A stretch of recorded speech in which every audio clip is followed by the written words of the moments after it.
رب اشرح لي صدري ويسر لي امري وسدد لساني وانتقلت عن سيدنا محمد صلى الله عليه وسلم.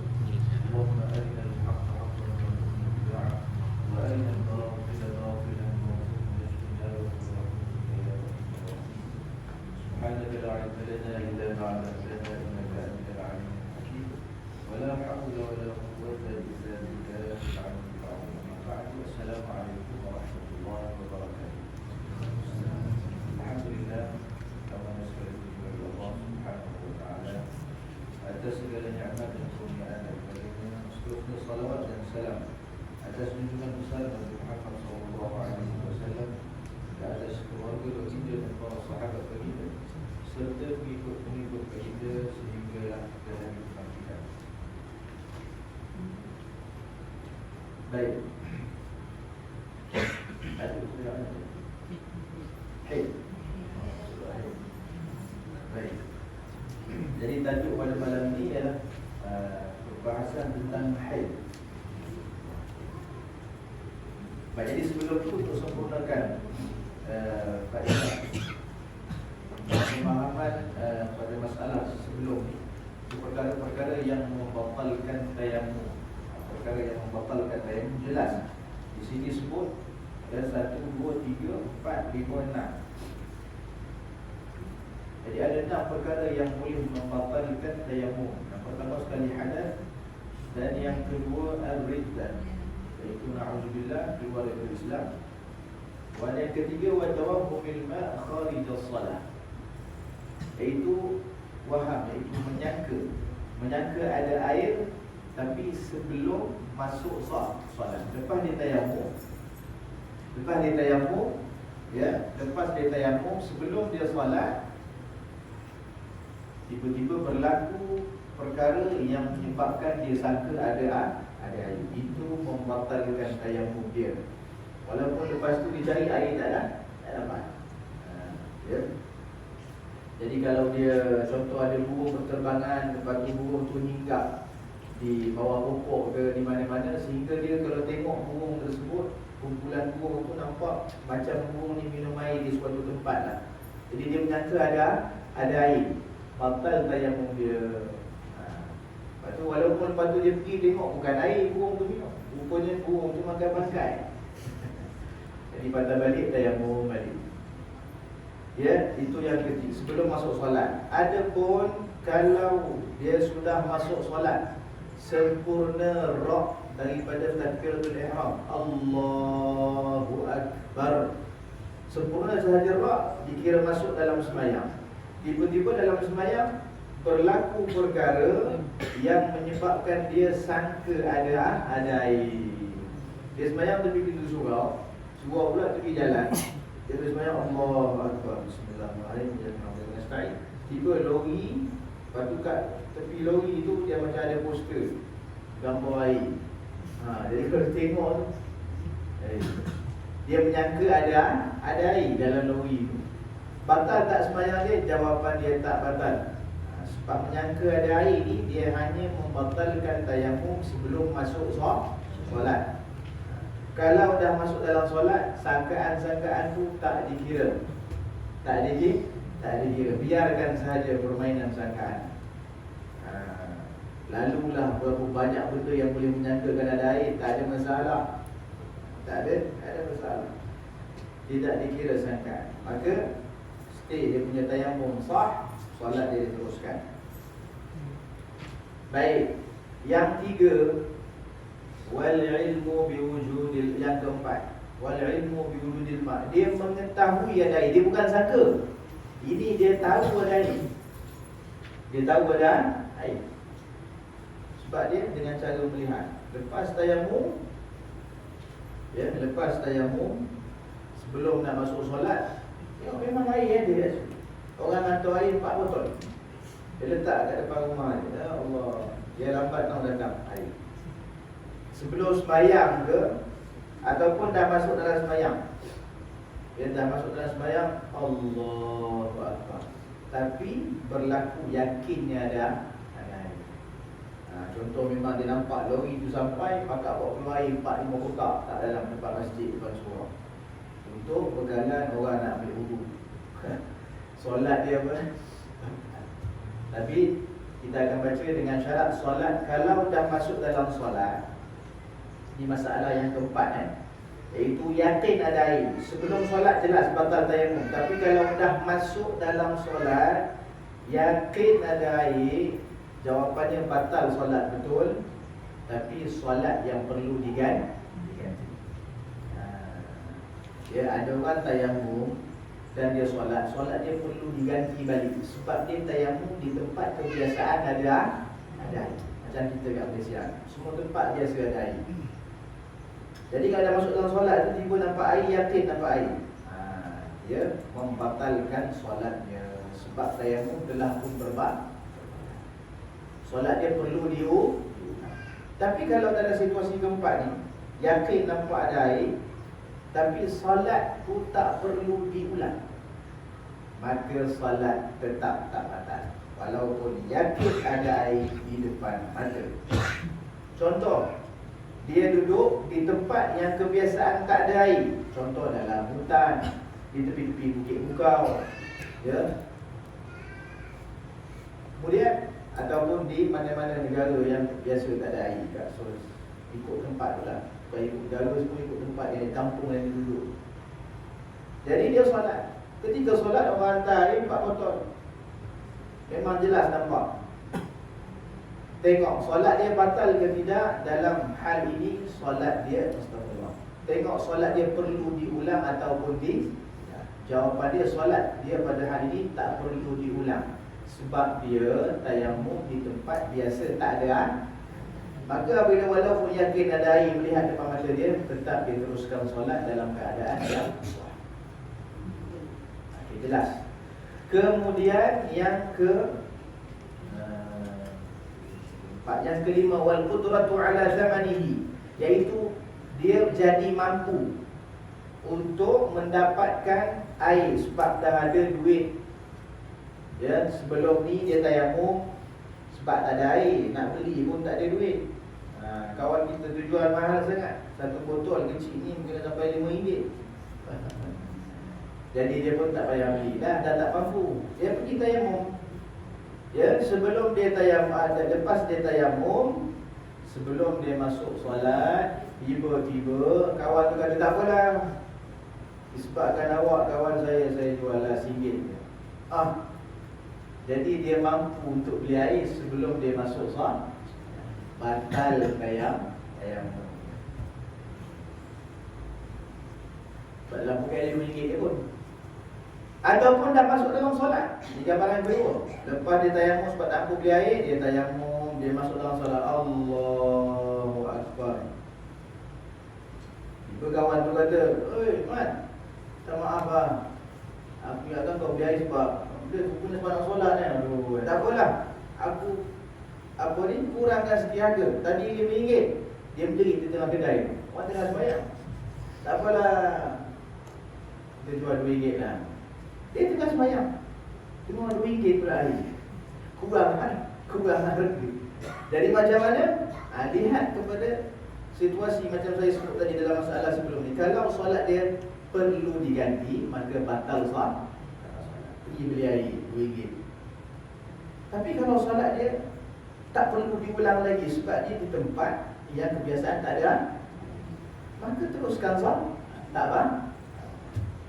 Ya, tak apa? Tak apa. RM2.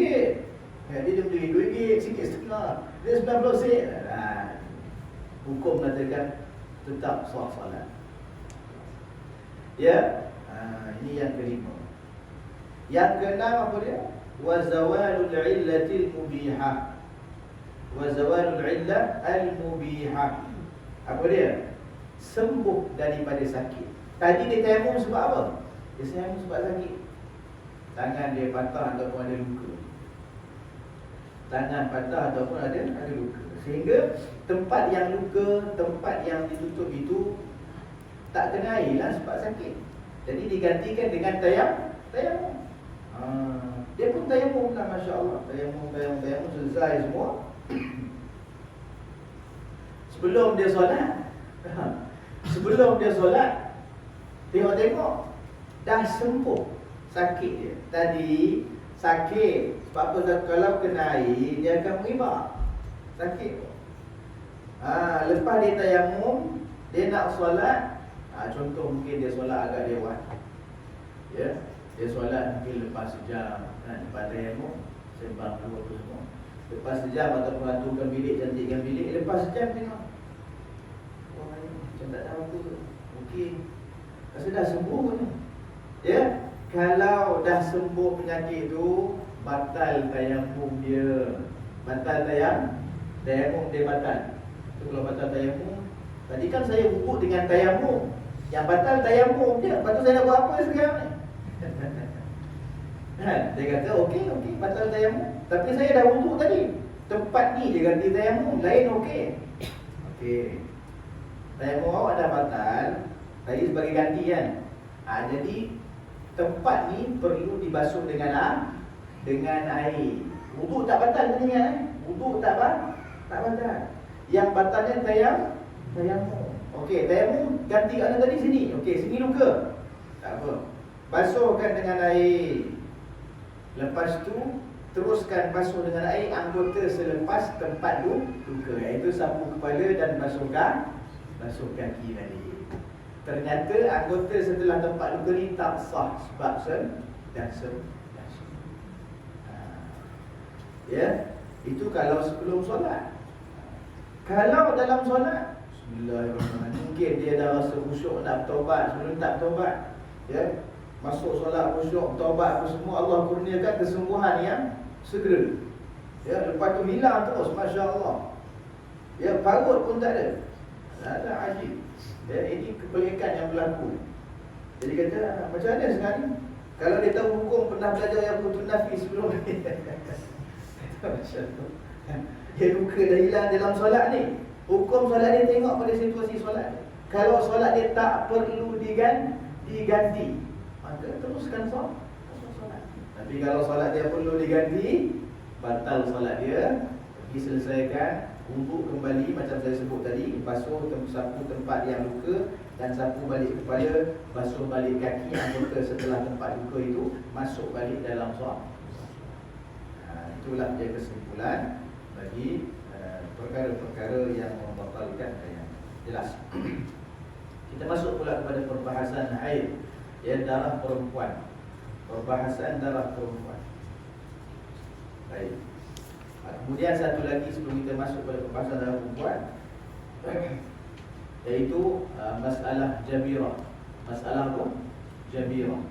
Jabirah ni masalah luka yang ada balutan di atas luka tersebut. Mana-mana luka yang ada tutup di atas luka tu dipanggil masalah jabirah. Jabirah ni zaman dulu, kalau orang patah tulang, dia letakkan kayu di tangan tu, lepas tu diikat supaya tulang tu ikat balik, ya. Tapi penggunaan istilah ini merangkumi segala luka-luka yang tak boleh kena air, kemudian ditutup. Macam orang patah tangan, dia balut dengan simen. Macam orang luka, dia letak apa tu? Plaster kan? Plaster kan? Luka na'udzubillah accident, balut. Jadi setiap luka yang ada balutan di atasnya dipanggil jabirah. Dia panggil jabirah. Orang yang bertayamum kerana ada benda ni kan banyak kan, kat hospital apa semua. Tayamum disebabkan ada luka, tapi luka tu tertutup.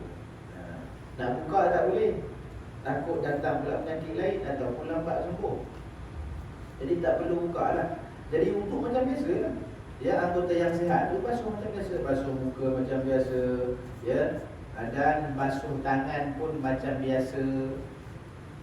Balutan itu ulama kata wajib tak dia lalukan air di atas balutan tersebut. Ya, wajib lalukan air di atas balutan tersebut. Tapi jangan lalukan air di sembah atau macam mandi. Jangan, rosak dari bunyi simen tu. Hanya sekadar lalukan air, titik-titikkan sahaja. Kalau tak mampu, kata hanya sekadar sapu. Sapu. Apa ini? Anggota sihat macam biasa, sapu kepala, basuh kaki. Minta maaf. Okey, setelah basuh tangan apa semua, sebelum kita sapu kepala, kita kena selesaikan anggota yang sakit ni. Kita kena gantikan dengan tayang, sebab di bawah balutan itu ada anggota yang sihat yang tak kena air. Sebab itu ditutup. Jadi macam mana? Okey, tak apa. Pergi kat lap lah dulu badan tu, bukan campur hampuk debu dengan air jadi lain macam. Jadi lap dulu badan, pergi tayamum macam biasa. Ya, sapu tanah hanya tempat yang sihat. Kat tempat balutan tak perlu sapu tanah. Tak ada faedah. Ya, nak sapu tak ada masalah. Sapu tempat sihat sahaja boleh, ataupun nak sapu dengan tanah atas tu pun tak apa. Okey, selesai tayamum, dah ganti dah tempat sini. Sambung pula ambil air, sapu kepala dan basuh kaki. Ambil air, sapu kepala dan basuh, selesai. Okey, itu masalah dipanggil luka yang ada balutan. Macam itulah hukumnya, macam itulah tayamum. Baik, lepas tu apa masalahnya? Masalahnya solat dia perlu ganti atau tidak? Itu masalah dia. Dia masalah orang yang ada luka balutan ni, ya, setelah dia sihat, dia perlu tak ganti solat dia? Perlu tak ganti solat dia? Ulama kata perlu ganti solat pada 3 hal. Selain daripada 3 hal, tak perlu ganti solat. Kita ambil gambaran yang perlu ganti solat, ya, supaya orang tahu, ni rupanya yang perlu ganti solat. Baik, yang pertama, kalaulah ya, luka dan balutan itu berada di muka dan tangan. Jadi balutan itu ada di muka ataupun di tangan. Maka orang yang kena macam ni, ya, yang sakit dia di muka dan di tangan dan dibaluti dengan balutan, orang macam ni, ya, macam biasa saya tunjuk tadi wudu, tayamum macam tadi. Cuma nanti dia sihat lepas bulan setengah dia sihat, dibuka balik, ganti balik solat sebulan setengah. Ganti solat sebulan setengah.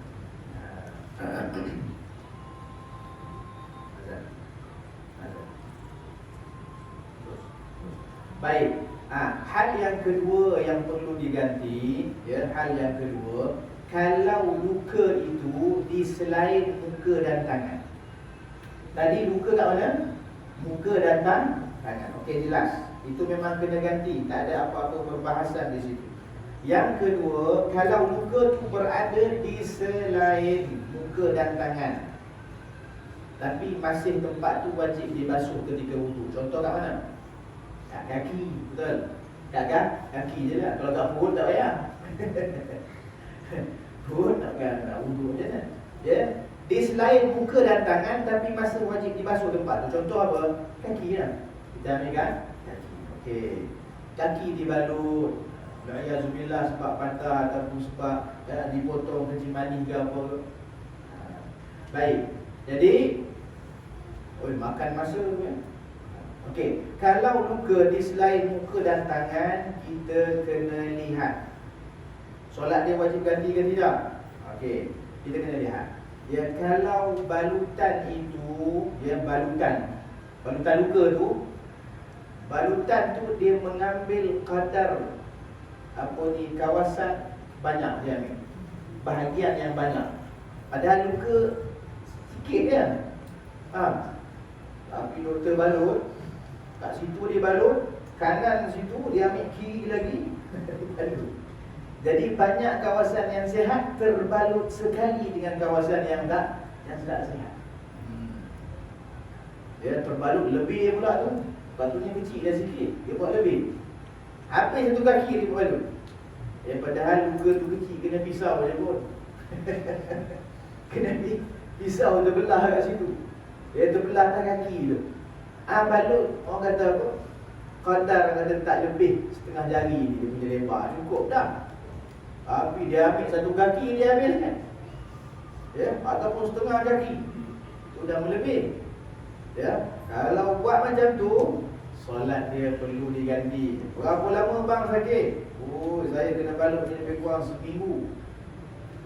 Lepas seminggu, abang kena ganti semayang seminggu. Semayang seminggu. Sebab apa? Ya, sebab banyak pun orang balutan. Kata kat doktor tu, kurangkan sikit kawasan. Sebab nanti saya beban nanti kena ganti solat. Kalau dia boleh kata ya. Banyakkan orang senyap dengan doktor tu marah balik, kau senyap. Tolong banyak cakap pula.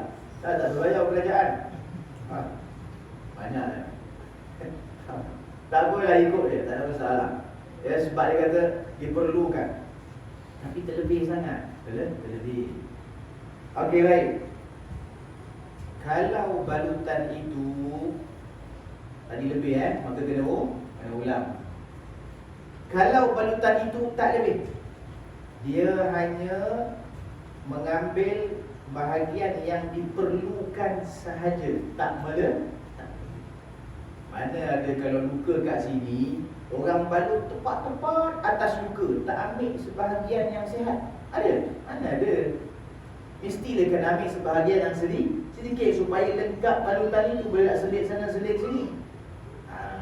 Okey, hal yang kedua, kalau doktor tu balut luka dan mengambil hanya kadar sedikit daripada badan yang sihat, kawasan yang sihat, yang tak ada luka, tapi sikit saja, sebab itu diperlu.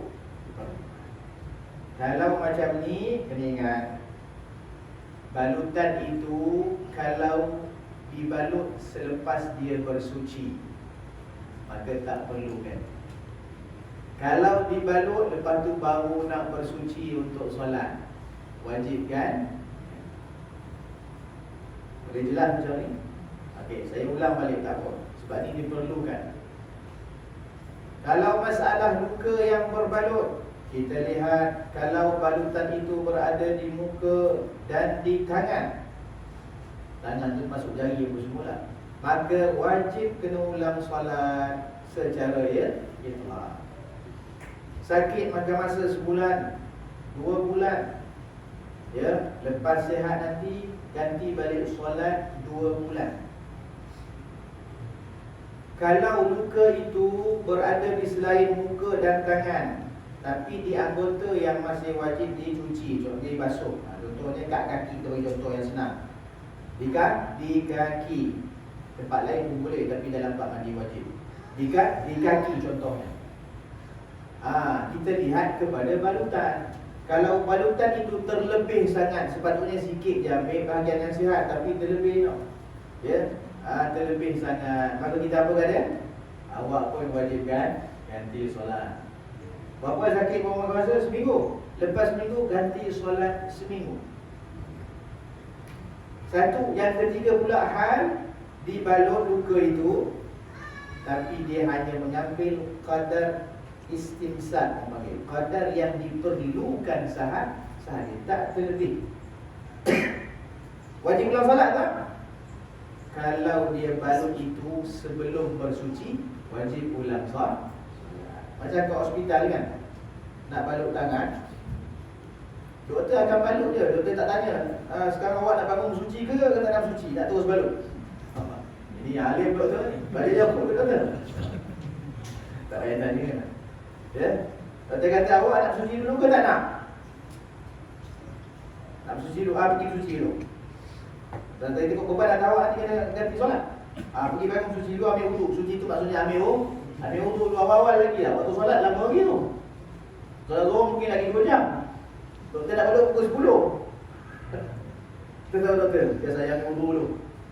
Nanti kan sebelum ambil wudu kan kena balut, kan seminggu kena bawa balik. Tak apa, pergi ambil suci dulu, ambil balut.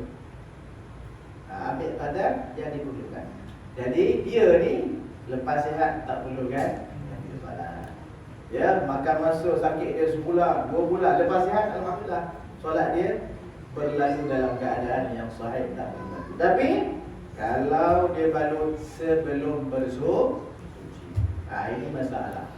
Jadi nanti lepas dia sihat, banyakkan macam tu lah, dia akan balut. Dia tak ada nak fikir urut bagaimana. Yang penting dia pun sakit ni, balut dulu.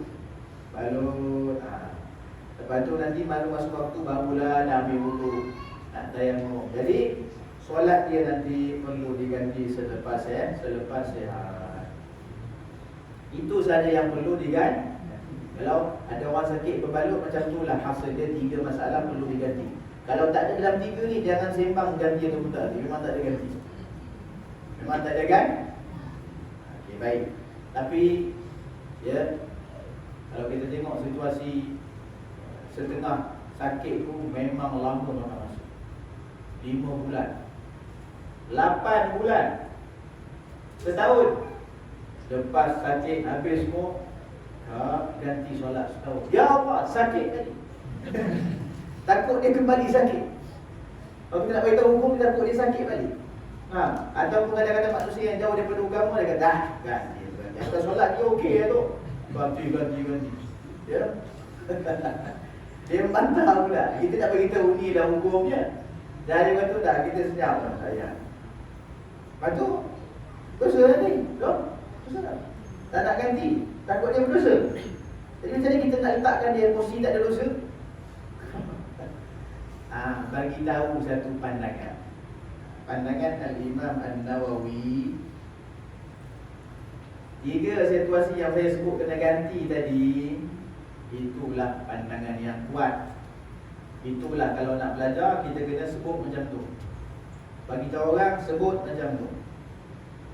Tapi kalau ada orang tu dah jenis jauh daripada agama, ataupun memang jenis orang tu, ya, memang orang kata semayang ni, dah ada semayang tunai pun tak boleh, nak ganti, ya salam, ma'assalam, tak payah.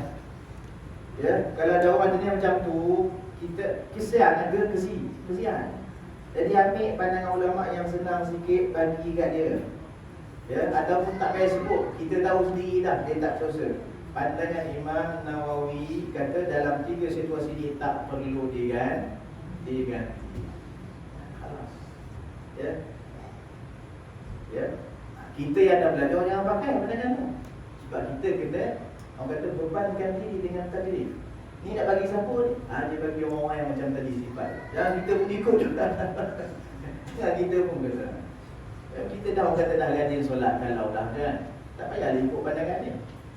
Pandangan ni bagi orang-orang yang lemah.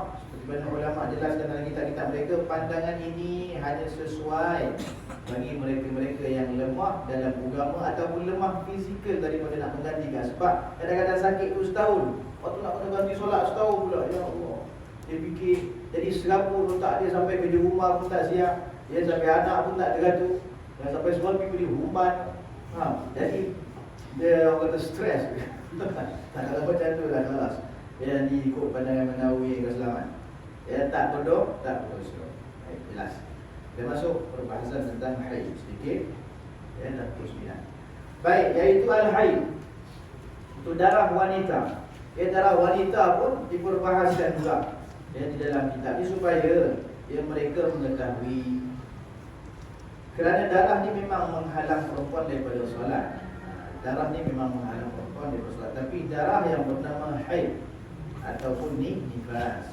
Kalau darah itu tak nama haid, tak nama nifas, contoh istihadah ataupun darah yang kotor, fasad, tetap wanita itu wajib solat. Itu sebab dia kena terangkan. Ini penerangan ini dalam mazhab Imam Syafi'i. Dia hatta dikatakan, diceritakan, ya, bahawasanya pernah Imam Syafi'i kata tak letak hukum darah ni payah. Faham?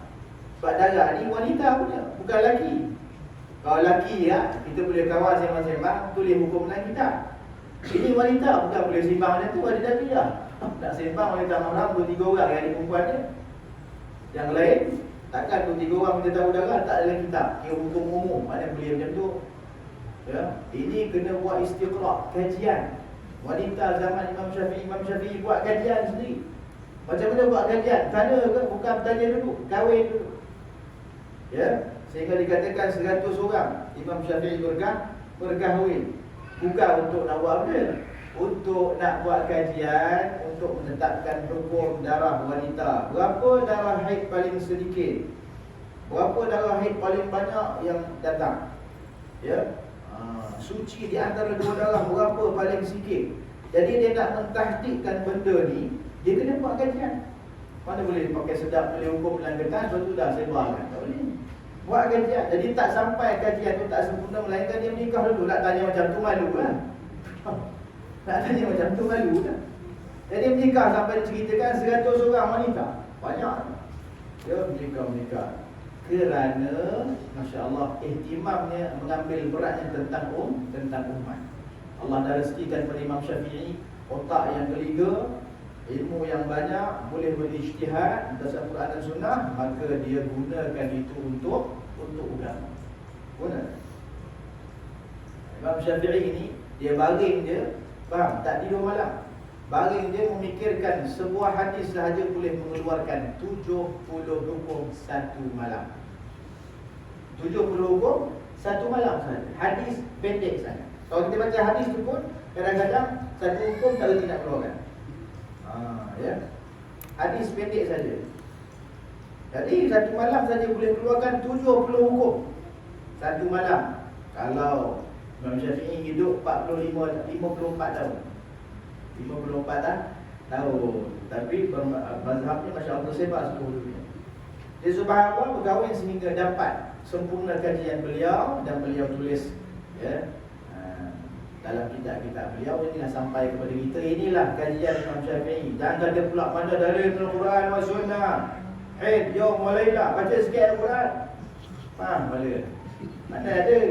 Ini kajian Imam Syafi'i. Kalau ada pun hadis itu pun bukan keseluruhan. Baik al-haid lughatan. Baik, haid dari segi bahasa apa dia? Kalau kita pergi kat ulama bahasa, tanya dia ulama bahasa Arab, Tuan Syekh, apa maksud haid dari segi bahasa Arab ya? Haid ni maksud dia sayalan, mengalir, aliran. Jadi segi bahasanya, apa-apa yang mengalir panggil haid ya. Ya, sungai yang mengalir, air terjun mengalir, peluh mengalir daripada muka sampai bawah, itu pun panggil haid belaka. Apa panggil? Haid. Sebab bahasa Arab mengalir.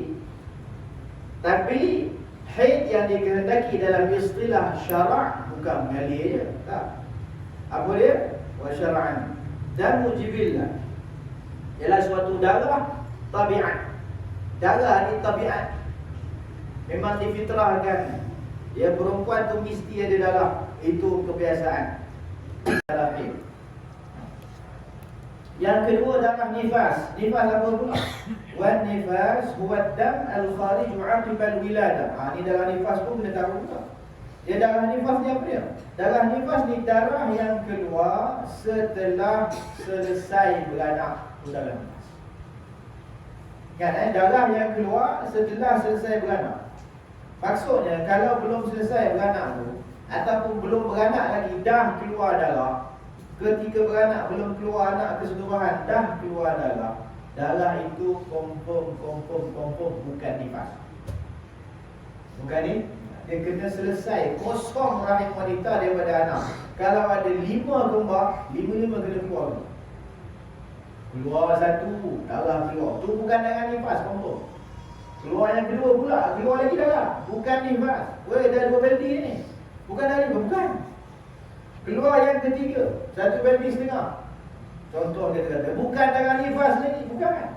Sampai berapa belti darah nifas? Bukan berapa belti je. Sampai kosong rahim, baru darah nifas. Ya, habis rahim kosong, tak ada anak lah. Darah yang keluar, lepas keluar kepala budak tu, tangan, kaki, keluar dari ibu jari, keluar ni, keluar darah nifas ni. Tu dia darah nifas. Setitik Ustaz. Dah cukup, itu darah nifas setitik. Tadi kalau yang banyak lagi darah nifas, bukan, itu bukan darah nifas.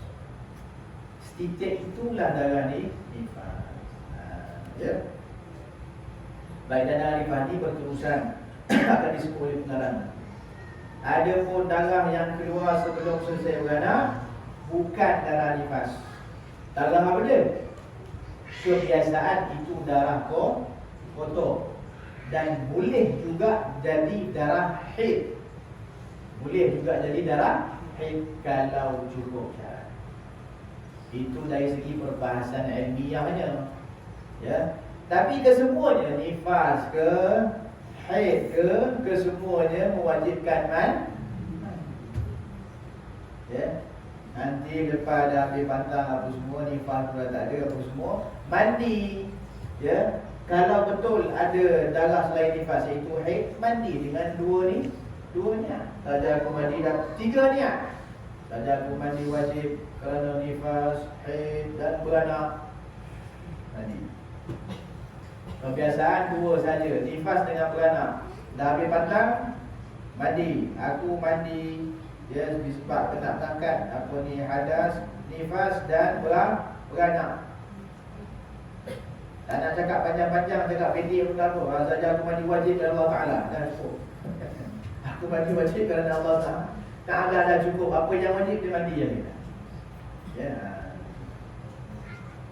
Nak mandi 2 kali boleh, tak ada masalah. Lebih baik, lebih baik, lebih banyak pahala. Nak mandi sekali pun tak ada masalah. Baik, jadi jelas. Tengok sikit sini, kita baca sikit lagi.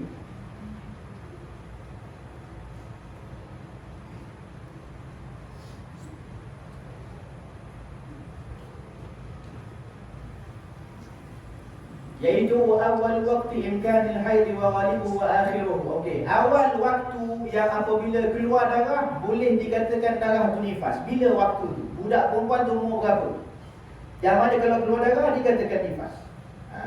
Kat sini dia sebut. Awal waktu yumkinu an tahidha fihi al-mar'atu 9 sinin qamariyah taqribiyah.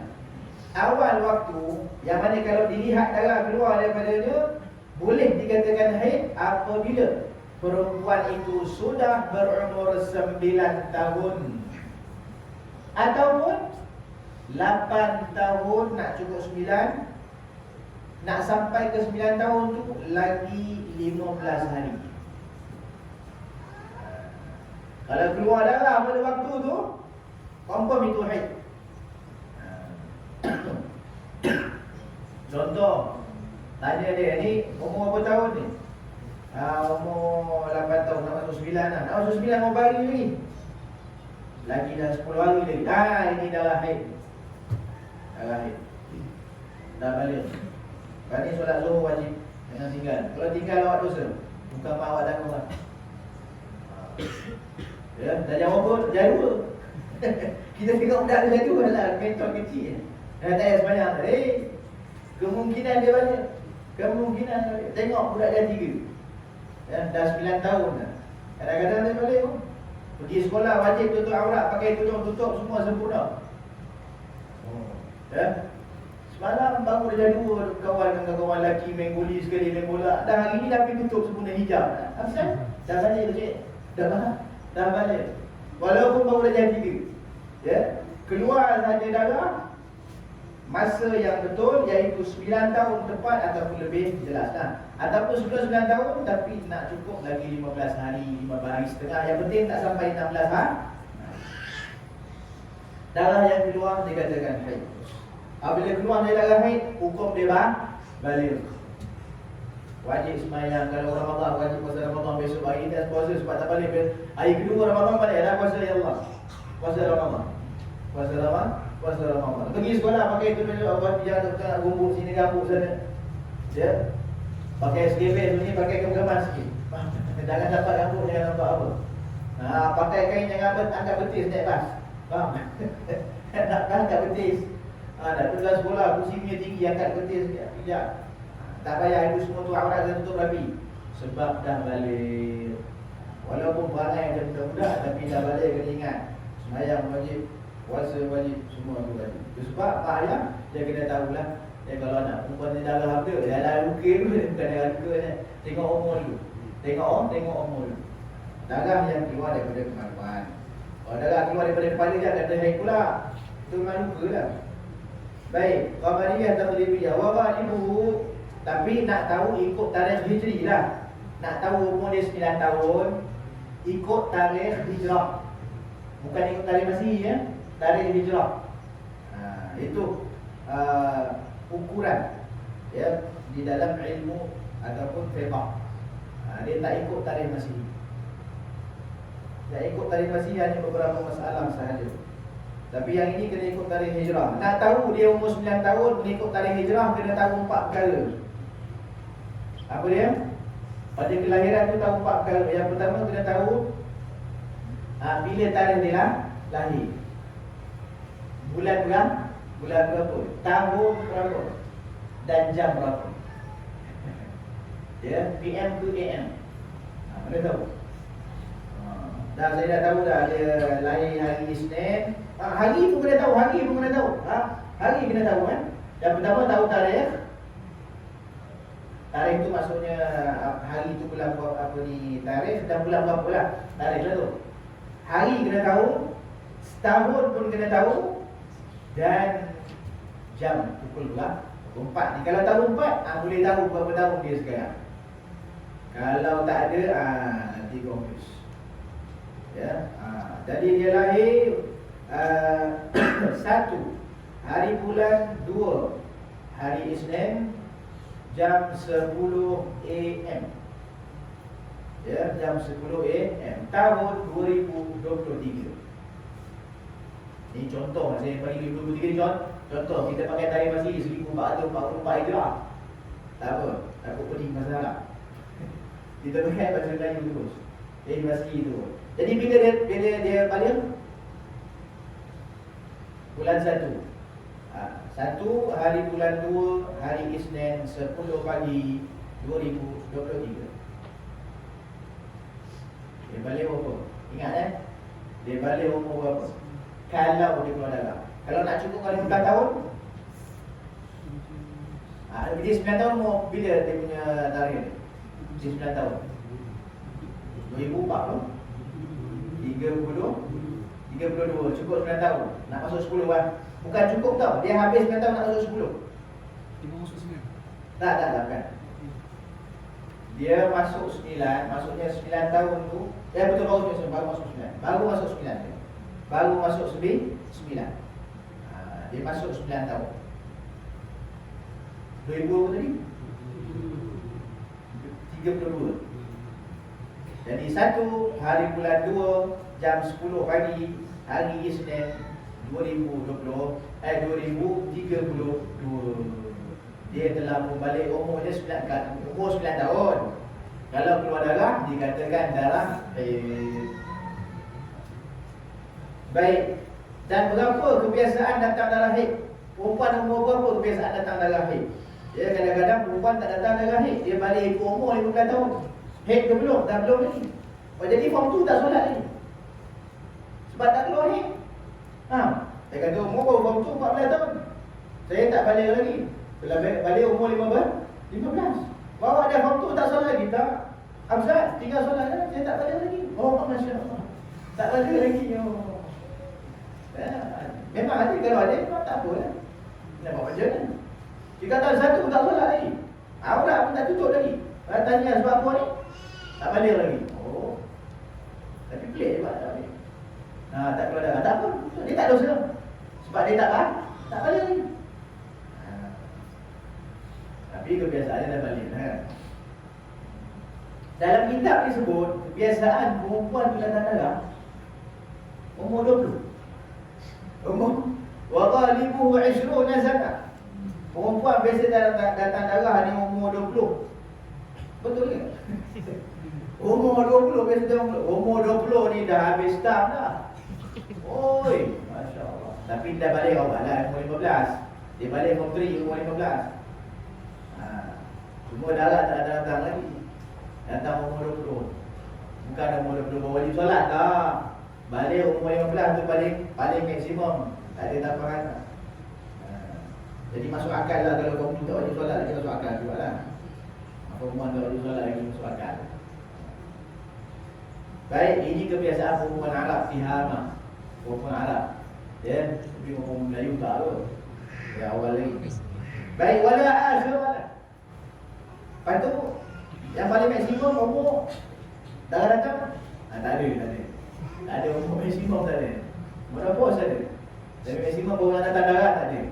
Tak ada. Kebiasaan dia perempuan Arab umur 20 baru datang darah. Sebelum tu tak datang. Dia hanya balik dengan umur perempuan. Jarang balik dengan darah. Itu perempuan Arab lah. Arab yang dikaji oleh Imam Asy-Syafi'i rahimahullah. Baik, setakat itu.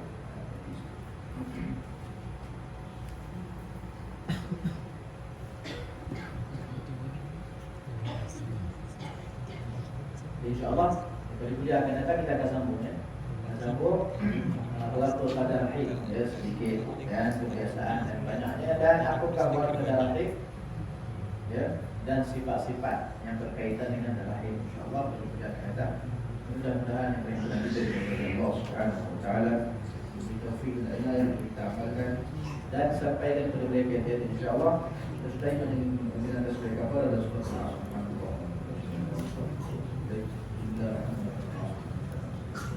الذين آمنوا وعملوا الصالحات